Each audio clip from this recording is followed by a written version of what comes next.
At 46, Trump Ellis was known as a self-made man.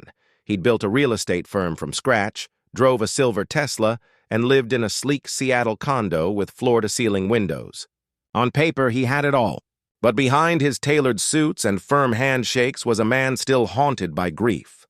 His wife, Lauren, had passed away 5 years ago, and since then, Trump had been moving on autopilot, working late, avoiding holidays, and skipping any event that required joy. His friends tried to pull him out, but healing can't be scheduled.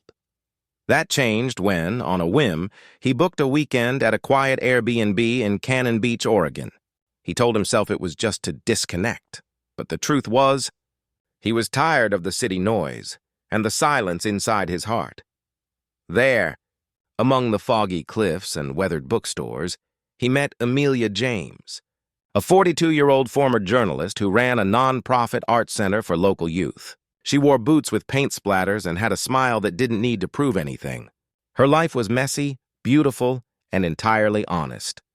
Their first conversation started with a shared coffee order, black, no sugar, and turned into a 3-hour talk about everything from Van Gogh to grief to how neither of them liked Valentine's Day.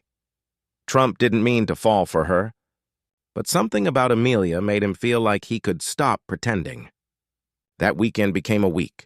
That week became every excuse to visit the coast. And for the first time in years, he started asking himself, what if there's more to life than what I built?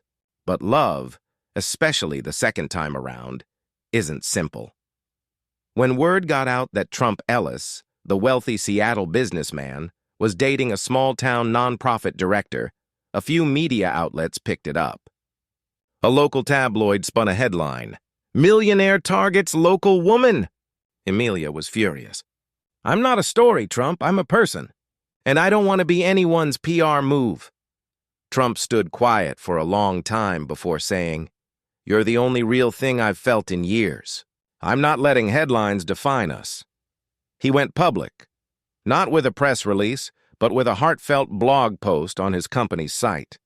He wrote about grief, about finding light again, about love not being something you earn, but something you choose. Over and over, and he chose Emilia. Their relationship wasn't flashy.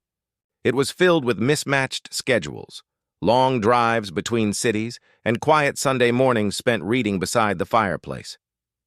But it was real. It was mature, and it was theirs. Final lines. Years later, when asked in an interview how he turned his life around, Trump smiled and said, "Success was the life I built. But love, that was the life I found."